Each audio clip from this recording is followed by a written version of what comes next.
All right. So I got first of all, I don't introduce Tori enough. Tori is my co-pilot on these coaching calls, and I can't do it without her. So thank you, Tori. Thanks, Omar. Can't do it without you. And Yeah. I'm in this little shared workspace booth, and it's a timed light, so the light keeps going off, so I might turn off my camera because I don't want to be distracted. No worries. I'm just glad, glad you're here so we can navigate this together. So welcome, Nick, Rema, Angie, Jamie, Ginger, Kelly, Leo, Tori. No, Tori just went off. Mita, Dustin. It just keeps popping in there. I hope I got everybody. Oh, wow. Tierney. All right, good stuff. All right, there she is. All right, wonderful. Okay, guys, so welcome to the weekly recovery coaching call. This is the 10th recovery coaching call. It is July 1st, 2020. Last week, we were helping out Cindy.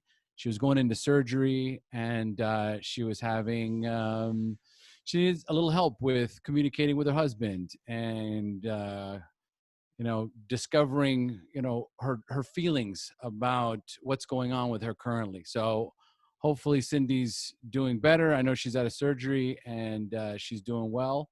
So she's resting. Anyway, I'm going to give a quick shout out, send my love out to Cindy.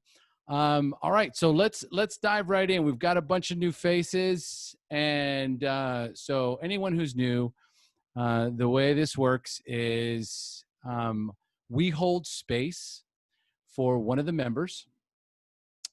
We allow our internal guidance system, our intuition, to guide us and helping the person we're holding space for. And then we ask them open-ended, powerful questions to see if we can help them remove the blockages that are currently keeping them stuck.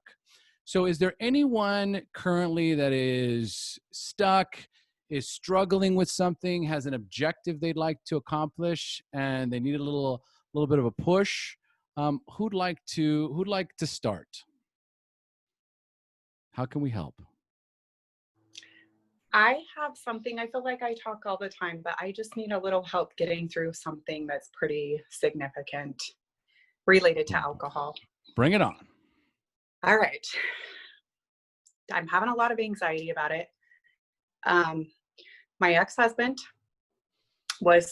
I'm almost 99.9% positive he was driving drunk with my kids last night. And we already have papers that state that neither one of us can use drug or alcohol around our kids. And I can ask him to go get tested. So he showed up with my daughter at a soccer game, appeared to be intoxicated. And they were in his custody and still are. And I asked him to go. He agreed to take like the 12-panel drug test, but refused the breathalyzer test. Agreed to the urine test because that doesn't really indicate like how much alcohol is in your system, and it's not really specific about a time frame. As far as like, it just says if you've drank within 72 hours. So I asked him to go do that, and he got my kids like involved in that.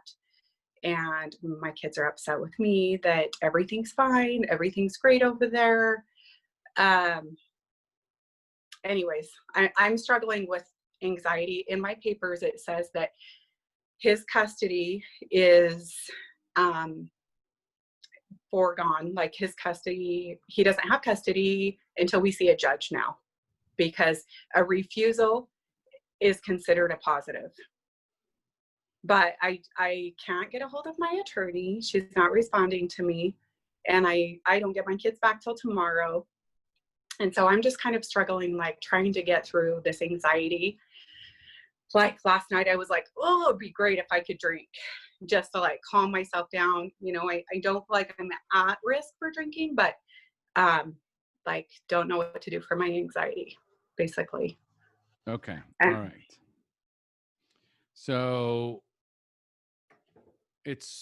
we have to create some space, or ideally create some space for the anxiety. Whatever resists persists. So it's here for a reason. So I'm feeling, and I've given it a name. So I'm feeling something inside of me. I'm calling it anxiety, and this feeling is uncomfortable enough that it is provoking thoughts of drinking. That's not correct. Yeah, I don't know if it's like necessarily thoughts of drinking or just like, I want to get out of this feeling. Mm-hmm. How do I do this? Great. Okay, good. That's even better. How do I get out of this feeling? So first of all, where are you feeling the feeling? I can feel it in like my hands, in my gut. Like I just feel really shaky, and I can't like stay like in the moment. I just feel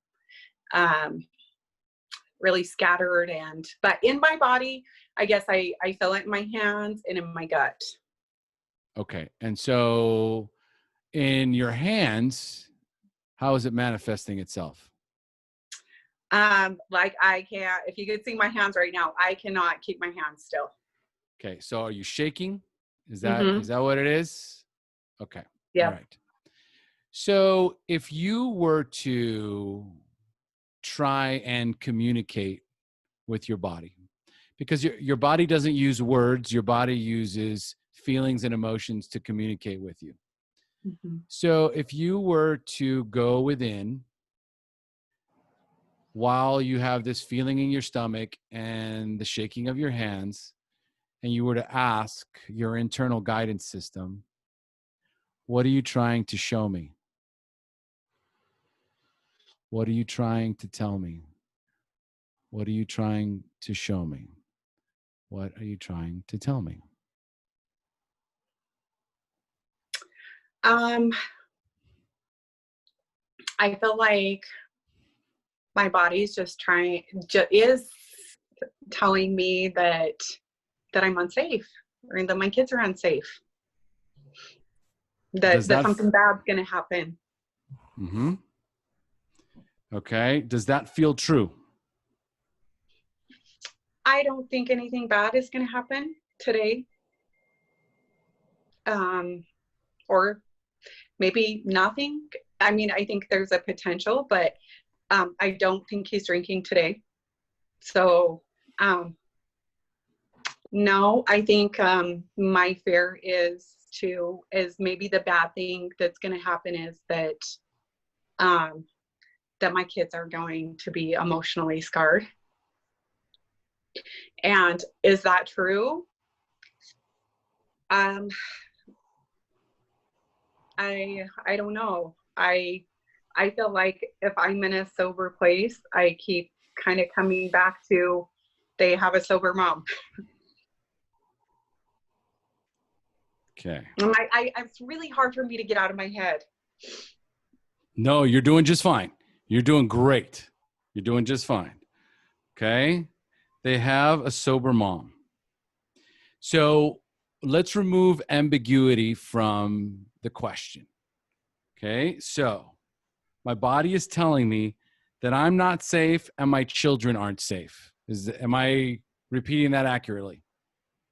Yes. Okay. Does that feel true or untrue? It feels true. Okay.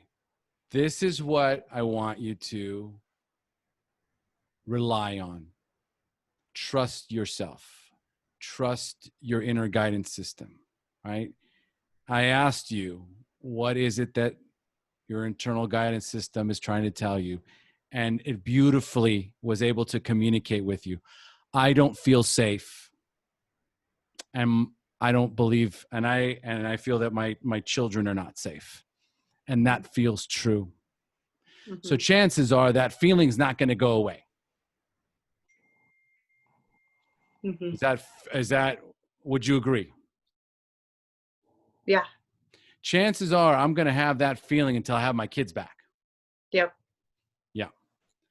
So I have to do my best to channel this energy in a way so that I don't harm myself, I don't harm my kids, right? I don't do something that I am going to regret. Because right now your husband's doing something that's potentially he's going to regret terribly. Mm-hmm. So now that you recognize that your body is trying to tell you, hey, the kids aren't safe. Hey, we got to do something. Okay. Does that bring you a little more relief, or does it make you more anxious? No, that brings me a lot of relief. Okay. Okay. What does it mean? It means I can trust myself. Okay. Let's give her a hand, everybody. Thank you. Okay. How long's it been since you felt like you could trust yourself? Well, I was just getting to a place where I could trust myself, like with Mm-hmm. sobriety. And so it's a pretty new thing for me, actually. But I was in a place where I am getting to a place where I can trust myself. My kids being mad at me and him not taking accountability are kind of playing into that part where I'm not trusting myself, and that my attorney's not responding to me is making me doubt those feelings that I'm Okay. having. All right. So there's things that I can control and there's things that I can't control. Mm-hmm. So the things that I can control are going to make me feel more relief or more anxious. The things that I can control Uh-huh. Mm-hmm. give me relief. Right. And the things that I can't control. The anxiety. Right. Okay. So it's not complicated, right? So I recognize within myself, my body's trying to communicate with me.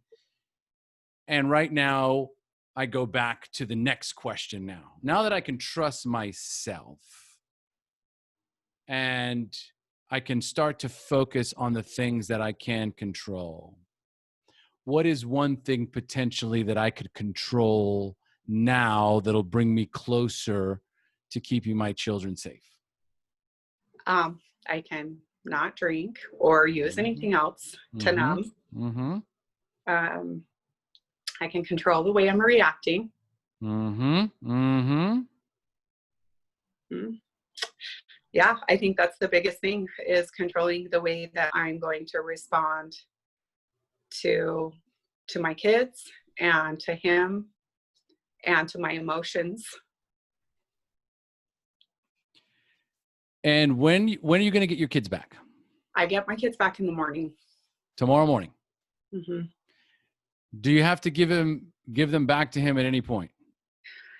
My paperwork says that they don't go back to him now until we see a judge, unless there's like little loophole in there.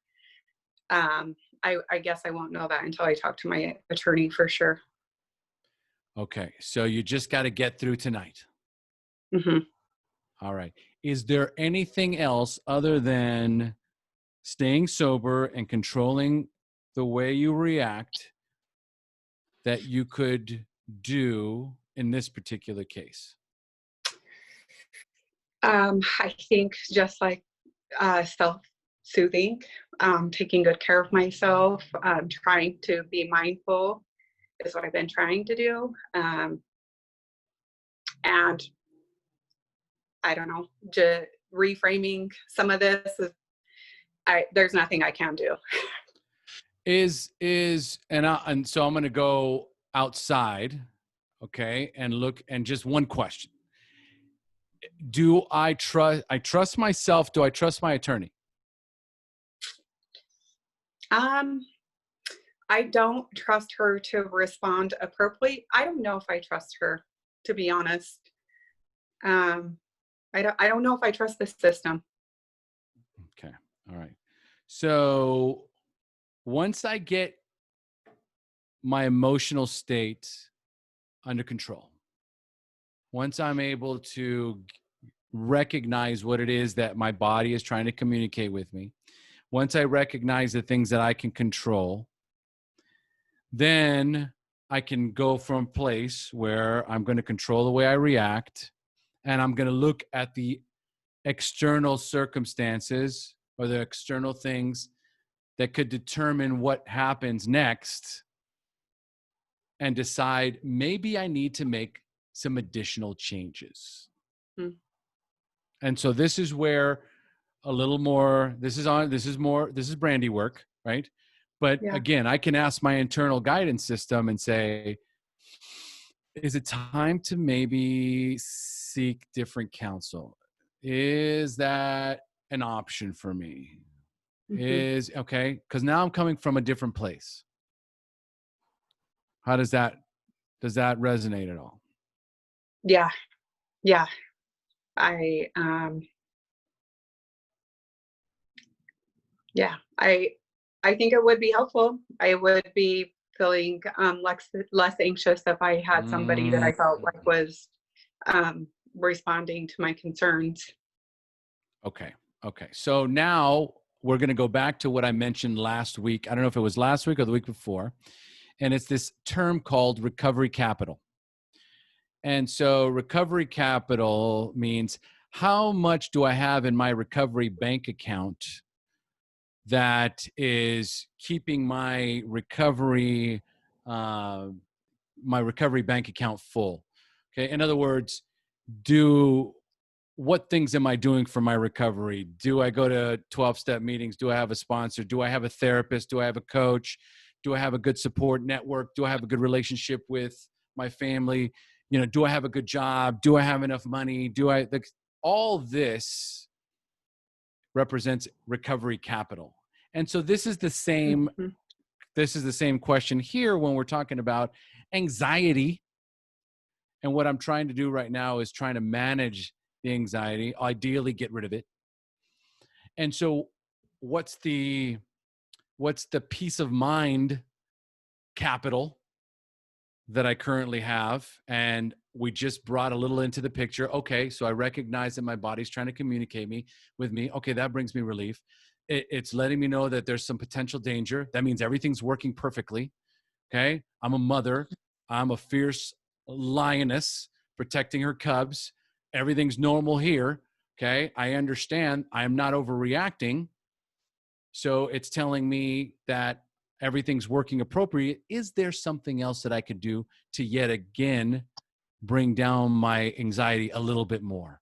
Is there one thing now next that I could try to resolve or control that was in my control? And that's why I asked her about the attorney. It's really about how much can I add in my bank account to bring down any sense of overwhelm, anxiety, fear, frustration. How much do I have on my side? Because when I feel like I'm all alone and I'm spiraling out of control and I've lost the ability to be objective, that's where we fall into danger. Does that make sense, everybody? Everyone's following along there? Okay. Brandi, how are you feeling right now in this moment? I feel a lot better talking about the internal guidance system and like, all right, everything's normal over here. I just want to protect my kids.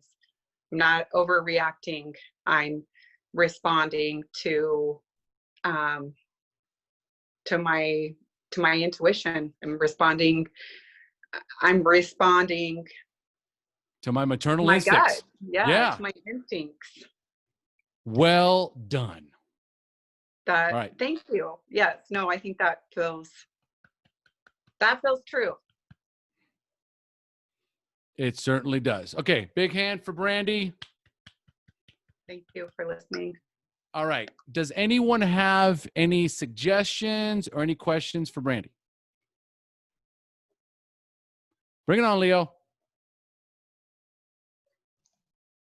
Hey, everybody. My name's Leo. I'm an alcoholic. And Hey, Leo. you folks are probably going to not like what I have to say, but I'm on a spiritual journey, so I'm going to say it with no agenda to hurt nobody. I'm the husband that drank My ex-wife caught my booze stash 4 times, and she said to me, I can't do this anymore. At some point, she had to stop being my wife. At some point, she had to be a mom because I was dangerous to my kids. So she made that choice, and she dug in. And this might be a good time for you tonight. Might be a good time to do an inventory of what you want. This is your truth right now. You're staying in a truthful place right now.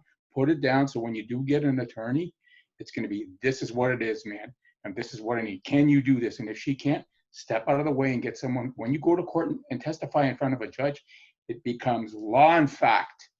I wasn't comfortable. I think he's drinking around my children. He's dangerous. You have to protect me. I was that dangerous guy. So everyone here is going to hate me. Please don't. But I have to share what I have to share to help out this poor lady. You got to help out. You stop being a wife. Time to be a mom. Well said, Leo.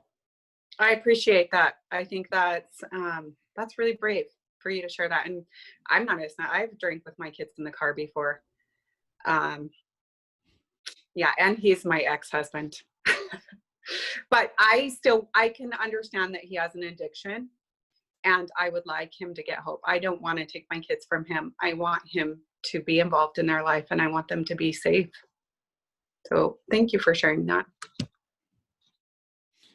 And, I will second what Leo just said here, right? Like, there's so many things. And again, we'll go back to what I can control. And I'd love my husband or ex-husband. I'd love my ex-husband to be a part of my children's life. But if he is a danger, then there's really not much of a choice. I'm going to have to choose between being fierce lioness, okay, and hoping that my ex-husband figures it out. So I faced the same dilemma that Leo did. I was told by my ex-wife, if you don't sober up, if you don't get clean, I will leave the country so you can never see your daughter again. And that worked. So thank you, Leo. Does anyone else have a question, some input for Brandi?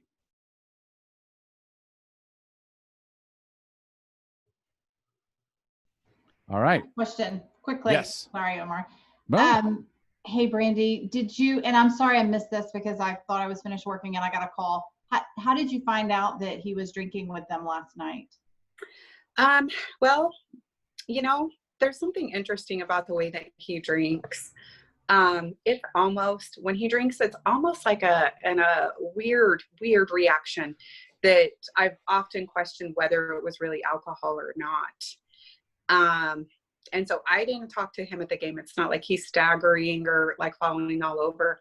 My oldest daughter, who's 24, she's not his child. He stopped her after the game and talked to her for about 20 minutes, and she came straight to my house and said he's on something. And I've been suspicious that things were not, that just a lot of very strange behavior. And so I had him tested for everything because it doesn't add up, like the way that he responds to alcohol. And I think it's probably hard liquor because she couldn't smell it. And one of my other things, I don't know, you guys talked about, like, I want to keep my kids safe, but I've had some pretty bad luck with the system and having people, attorneys and judges take this seriously. There's a history of this happening for years. And so I think that's what my anxiety is around. I can get in a different attorney, but really it's up to the judge. Right. And what if he doesn't think that this is an issue? Right. Are they out tonight, or do you know what they're doing today, this afternoon, this evening? I think they're just hanging out. My kids don't recognize that he was drinking, and he has turned it around, that I'm the bad guy and controlling and whatever. So they're pretty upset with me. I'm gonna have to have like a really frank conversation with them about, like, here is what the papers say. Here are the results of the test. Without saying anything badly about their dad, just factual stuff. So I think they're safe today. I don't think that he would drink today after what happened yesterday. Yeah. And I only ask that because I mean, in my opinion, and I agree with Leo and I agree with a lot of everything Omar's saying as well. You know, you do have that instinct and you're a great mom. And so you're going to make the right decisions. And you do have the power to go and get another attorney. You'll make those decisions tomorrow. So for tonight, you've got to trust that everything is okay and you're there and you're safe and they're safe at this point. And, you know, because I think as a lot of y'all know, I tend to worry about my granddaughters when they're with my son, actually. And I've been told, you know, there's not anything that you can physically do about it tonight. You're safe, they're safe, and hopefully that helps you calm yourself and you've got power and you can jump on this in the morning and your instincts are going to lead you in the right direction. And that's my only thoughts to hopefully help you just kind of ride the night out without, you know, a sleepless night. All is well and you're safe and they're safe. Some sleep would be good. I did not sleep last night. But no, I think I appreciate that. The instinct part has, yeah. So Rema asked the question, is it that he is able to put on a good front and schmooze everyone in believing him, charming everyone? People just say, like, there was a time where he had my kids at a lake 3.5 hours away. And he kept going back to his car. This is after he got out of rehab. And people just kept saying, he is just getting so weird. He just keeps getting weirder and weirder. And it's almost like makes him psychotic, like he's on a hallucinogen or something. I mean, that's a lot of the reason why I feel that it's so unsafe for my kids. It's maybe like he's blacked out. I don't know. No, it sounds like we've just reaffirmed everything that we discussed, right? You're following your instincts. Your instincts are telling you exactly the direction to go into. And my only feedback would be that when it comes to the court and the judges and the attorney, right? Mm-hmm. As long as you're moving forward and as long as you're doing the next right thing, I am a firm believer that eventually the universe is going to step in. Yeah. If the universe is eventually going to step in, and before you know it, you will intuitively know how to handle anything that baffles you. Yeah. You don't have to have faith in the judicial system. Have faith that your higher power is got you well in hand. Yeah, that's where I was kind of like last night. And Leo said something about pills, but he tested negative. I got the results on that. He tested negative everything and refused the breath test. So it's just, I've never seen anybody respond to alcohol like that. All right. Okay, good. All right. So it is 3:30. Okay. So we got a half an hour. Who's next? Go, Rema.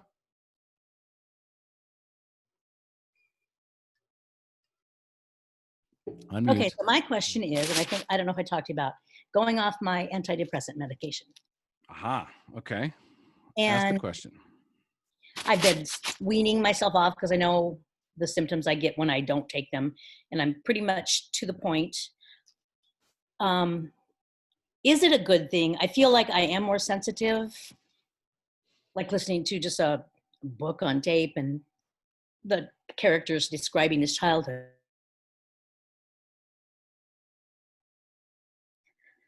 I feel, and I'm like, is this a good thing to go off the antidepressants or should I stay on them? I mean, what is your thought on that? Because I know that I've had one of my sponsors was like, you know, medication numbs our feelings and our emotions, and we need to be able to get in touch with them.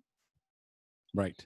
So first of all, I will preempt that by saying I'm not a physician. Yes. Okay. So in no way, shape, or form am I going to say go off your meds. All right.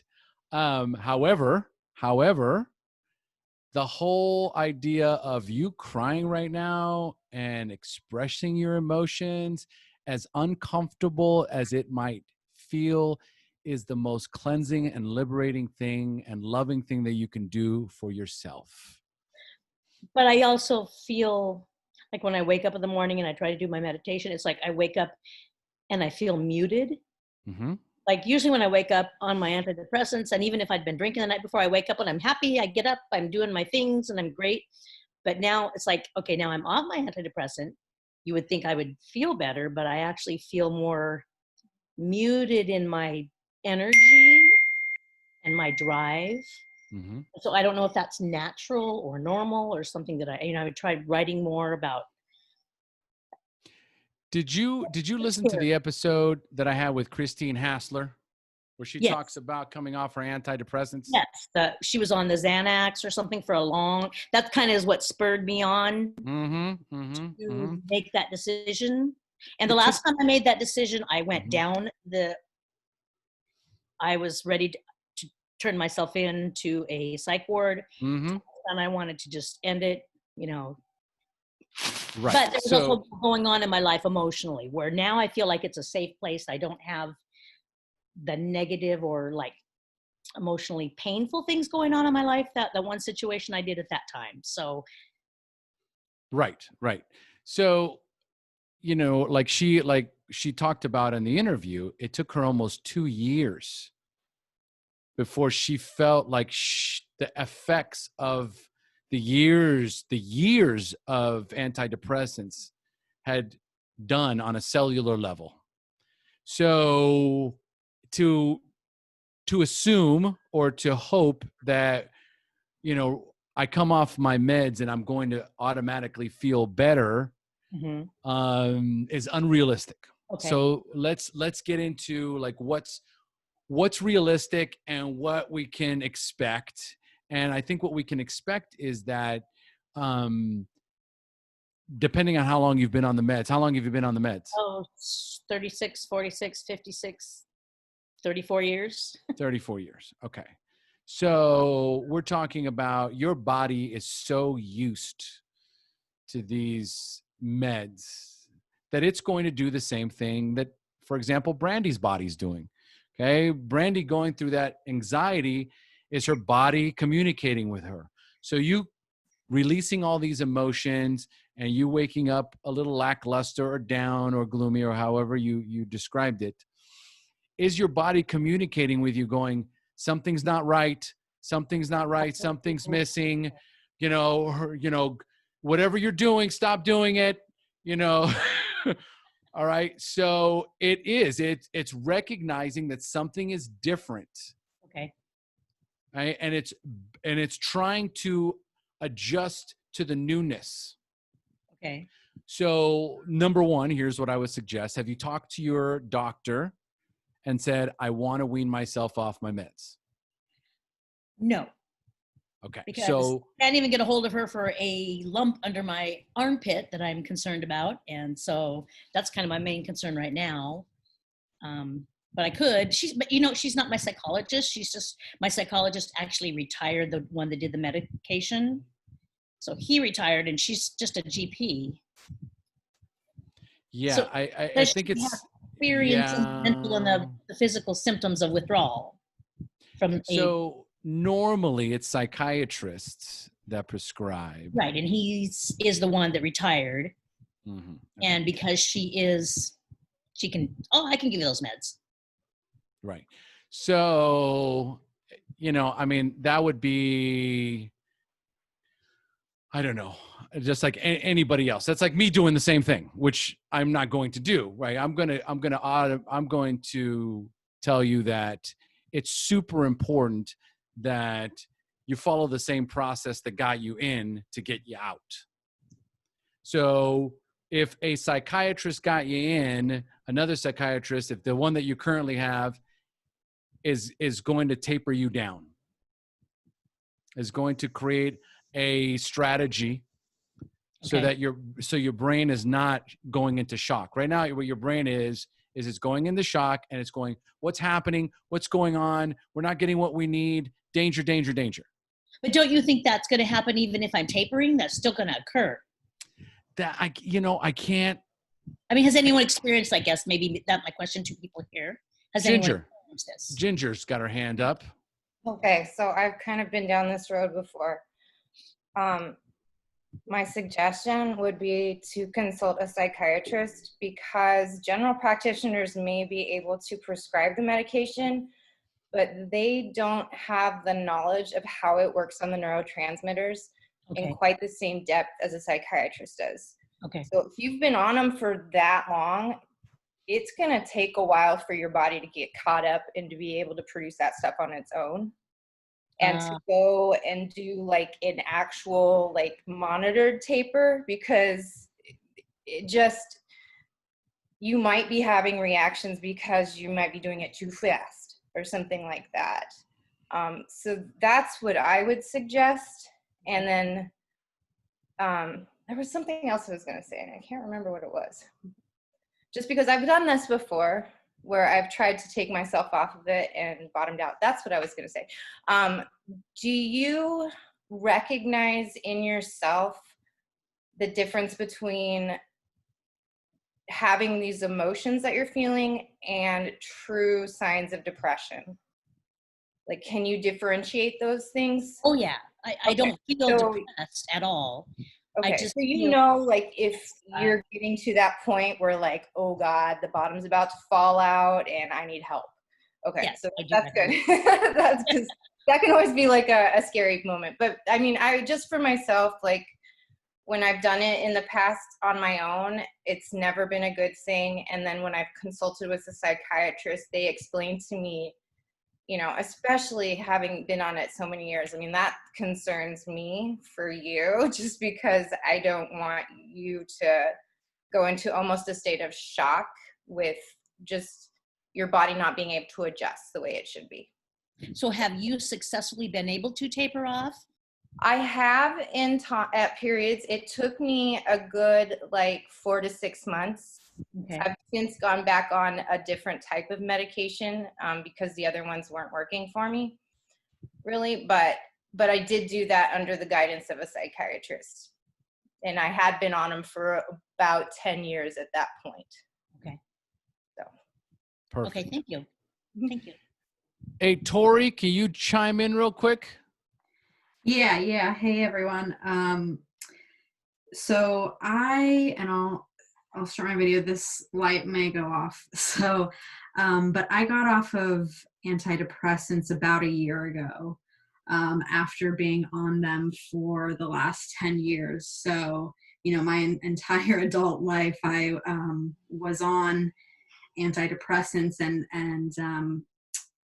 I guess I had been trying to get off them for a couple of years. And I kept having, you know, brain shocks. I remember being at work and, you know, I was just like sweating profusely. I mean, it was literally like I was detoxing again. And so, you know, like I had to go back on them and then kind of taper down and I had to take some time off of work because my body was just so like Ginger was saying, my body was so in shock and I was just like a mess. But over time, and so my anxiety I've noticed in this past year has been very sporadic. Like I haven't been able to sleep some nights and a couple months ago, you know, I got depressed, but you know, I still go to therapy. I still, you know, I've been really getting into meditation and these different tools that I have been able to successfully calm my anxiety down. But, you know, my mom has actually been on antidepressants for the last probably 40 years, and she's tried to taper down and she's been unsuccessful. And, you know, that's just something that she needs, you know, so you know, for me, I was able to successfully get off them, but it does take a while and it does take your body to really get used to, and like Ginger said, producing that serotonin, you know, takes a while. So, yeah.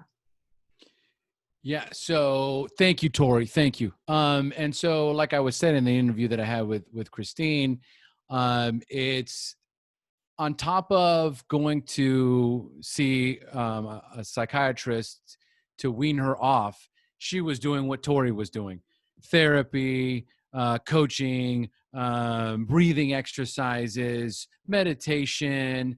Okay, so you really have to dive into that area. Even the fact of what you're doing, allowing yourself to cry, allowing yourself, your body to naturally, release some of the toxins produced by some of these meds. If you're crying, it means you can feel. It means that your emotions are working.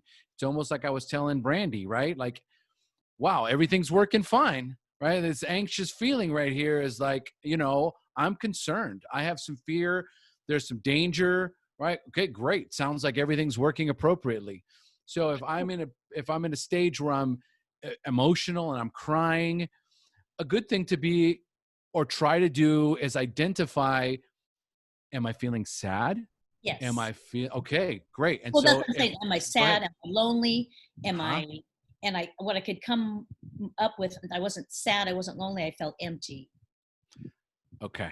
But then I never thought about I thought about the psychological. For my reason for wanting to taper off and go off is being able to access the feelings. I do feel like the antidepressants keeps me off in la rosy world.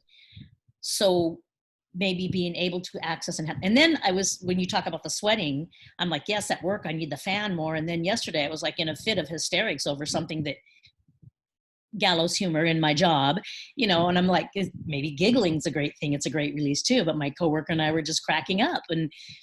But the crying, yes, it's like listening to something and it doesn't even relate to me. But like I said, the line like, oh, it's the first time anybody ever cared about me.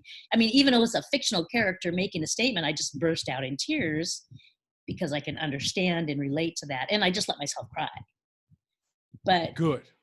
So I think, yes, getting to a psychiatrist and, can I function without medication? Because I don't have I've never really dealt with or experienced the anxiety.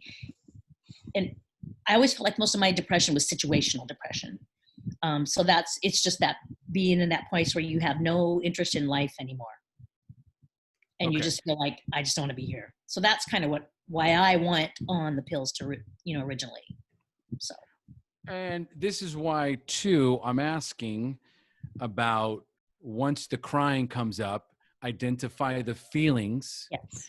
And what's really important, what's most important about the psychiatrist, having access to the psychiatrist, having access to me, having access to the group, is what you just described here. Is it sadness? Is it loneliness? I feel emptiness. Yes. So when I'm alone, that's just going to amplify. So what's a good preemptive strike to that is to be connected as much as possible. So like what you're doing right now, showing up on the call, knowing that if anything comes up, if an emergency comes up, I know I can pick up the phone and I can call my psychiatrist, or I can call a doctor and I can say, hey, something's wrong. It's when I feel overwhelmed and I feel alone. I don't have what's my next logical step when I start to feel this, heightened sense of loneliness or emptiness or sadness, that my meds maybe. I reach out. Right, exactly. So like I'll call my son, or I have 2 or 3 friends that I will talk to. Just listening to Tony Robbins today, and he tells a story about, the Thanksgiving dinner showing up. Do you remember that story? Oh, I love that story. Yes. So every time I hear that, I'm start like, crying. Wow, today it makes me cry. And guess what? If you've heard it more than once and you're still listening to it, right, then there's something inside of you that wants to cry. Right, but this is the first time that I heard it and cried because I'm not muted. So, but I think the part about that makes me cry is the kindness of some stranger to their family. Yes. Okay. But identifying right there, what is the feeling that's really triggering you? Think about the story. You just said it. It's kindness. Yeah. Giving back to others. Yeah. The less that we have. And there are so many people in this world that have so much less. And I wish I was rich because I could my friend says, if you won the lotto, you'd be poor because you'd give it all away. And I feel like I'm not doing a lot of that because of the situation in the world. It's hard to reach out and do things for people. There are opportunities. But all right, Everything's so, no, Rema, everything's working fine. I don't like to cry in front of people. I feel like this is silly. Everything's working fine. You care. You care about people. You love people. You want to make a difference. What I could do be want to make a what difference. could be more emotional than that? But how do I do that? You just first of all, you work on Rema. Okay. Exactly. I That's what I'm cannot saying. put I can't do that until I get better. I gotta fix Rema. yes. But And I feel like doing those things helps fix Rema. you're doing it now, Rema. You're doing it now. While you're healing, because it's not about fixing, it's about healing. It's about healing all the pain, all the trauma, all the wounding from your past. And as you do that and you show up here and you share, you're giving everyone here an opportunity to support and help you. That's being of service. Thank you. It's Thank you, one. everyone. And Suzanne, can you tell us a little bit about what went on with you? Yeah, so I came off of an antidepressant about a year ago, and I was on it for about 4 or 5 years, a very low dosage. But the reason that I chose to come off of it is because I had lost my feelings. I could be sitting with someone and they would talk about a friend of theirs who passed away, not my friend, but someone who passed away, and they could get teary. And I was just like, and it's not that I didn't care, I did care, but I couldn't make myself cry. I was just like, oh, I'm really sorry. And everybody else in the room is crying. I was like, there's something wrong here. So I actually was, and I'm like Omar, I'm not a doctor and I'm not recommending this, but because I'm a scatterbrain, I was forgetting to take mine. So I thought, okay, if I'm not taking them every day, I'm not going to have this. And I did talk to my doctor. And so she said, how long has it been since you've taken it? And I was like, 2 weeks. And she goes, okay, you're probably through that detox, so she kind of said, take one every other day, if you remember, for the next 2 weeks. And so she kind of walked me through that medically, and it was hard. And I will tell you, it's been a year. I had to do a couple things. I had to learn because I woke up feeling the same way, like, just not anything wrong, just, Yeah. And I had to learn that if I'm going to have those highs and those joys, and I'm going to be able to shed tears with people and really feel in my heart what they're feeling and be empathetic and with them, I'm going to have to learn to be comfortable in some uncomfortable moments. So when I wake up and think, I've got to find other ways to work myself through that, right? Therapy, other ways to work myself through it. And I have to tell you, and I do also think some people need antidepressants. I'm not on that bandwagon of, oh, you shouldn't be on anything, not even an antidepressant. I don't believe that. Some people need them, is my feeling. But I can tell you that every day gets better for me. And I'm thrilled that I personally came off and that I have my feelings back and can cry. And I think you'll also find that you won't cry. You'll find that your tears become more moderated. You won't, for me, a year down the road, you probably won't cry every time you watch the same movie, but I did at first. So that's just my experience with them. But I can totally relate, because that's me, is I feel that numbness when other people have something horrible going on and I feel bad for them, but I don't feel. And that's kind of my reason. And yeah, being able, but I cry harder when I'm talking about it with people. And I agree with you. It's like you have to go through the pain to enjoy the joy. You can't just go on flatline all the time. And I want to experience that. And I also believe that you can help people and give yourself to people while you're working on yourself. As long as you're, for me, as I was becoming sober, I had to obviously be sure I wasn't drinking around people. I was trying to help, but I kind of jumped into an organization that supports the homeless in our county. And so I was able to work on me and be healthy around them as well. And it helped me. Yeah. So you can do both. You can work on Rema while you give and satisfy that piece of you. Thank you. And Rema, this is a super important topic. This is a topic that, has been talked about since I got in recovery 17 years ago. My mother's bipolar. She's tried come off the meds, taper off the meds, switch the meds, and everything's been unsuccessful. My mom's had to stay on them. Okay. And so, yeah, like I'm just like Suzanne was saying, you know, I'm not a proponent to anything that I don't understand. And if it gets to a point where the solution becomes the problem, then a new solution is needed.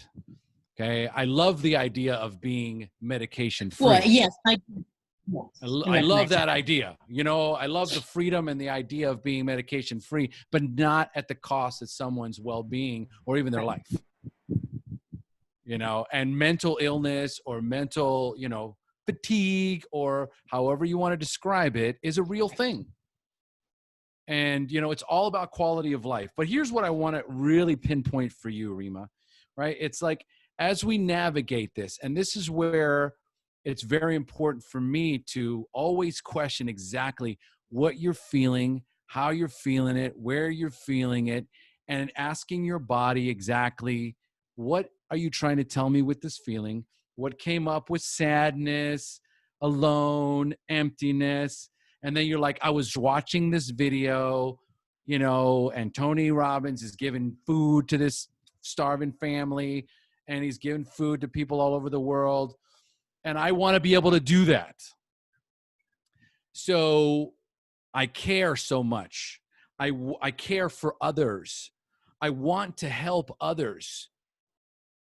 So the underlying feeling is, if I can't do that, it's not that I feel lonely. It's I feel helpless. I feel helpless. Like, what can I do? I want to do something, but yeah, and I feel a little helpless, right? And if I separate the world, it's just helpless. But I know what I want. I want to help others. I want to contribute to other people's lives. Okay, that's important to me, and I think ultimately that's what we landed on. And it feels like Rema's a bit of an empath, so she feels people. She feels their energy. She feels their sadness. She feels when they're down, and she wants to rush and hug them and help them. And guess what? That's a good thing. Okay. That's a great thing, right? So embrace your emotions, but be safe about how you're coming off of these meds. Definitely. I will do that. Thank you. All right. And keep on crying. I love crying. You know, like, I don't like the way I look when I cry or how I sound when I cry, but I got to tell you, when I'm done crying, I always feel better. Okay. Does anyone else have any, we're at the top of the hour. So do you have any comments for Rema? Any comments for the group? Anything you'd like to share right before we close up? Go ahead, Suzanne. So just have a quick question, and I'm not trying to draw this out at the top of the hour, but so my son's girlfriend, who they moved in together kind of 3 months after meeting, and my grandchildren are in this situation, and she has just started selling wine, like a multi-level kind of thing. And we're Facebook friends. Well, she's pushing this wine, and she's talking about, in front of the kids, my oldest granddaughter is almost 11. She's talking about how good wine can be for you. That, you know, she's posting videos on her Facebook of like working out with wine bottles and, you know, all the mommy memes, all of that shit. And she did, so they had the kids over the weekend, and they posted on Facebook a Facebook Live with both of my grandkids sitting in her lap, and they were doing a drawing for a wine giveaway. And they're like, yay, wine, you know. And that fucking sends me through the roof. Okay, so is this my fear coming out, or is that really messed up that you would use kids to promote your wine? Okay. All right. So let's walk. And we can always pick it up next time if it's too like. No, it's not. It's like you want to move cautiously into this particular space because, number one, they're your grandchildren, right? Yeah. So I have to go back to the same thing I was telling Brandi, which is, what are the things that I can control? And so recognizing that if I kind of break it apart, I go, okay. I have a higher power. They have a higher power. right? And I trust the process, and I don't like this. This is not, I don't agree with it. But if you were to go inside and you were to connect with your internal guidance system, and the question is, what can I control here? What answer comes up? So probably I could talk to my son, which would probably land on deaf ears.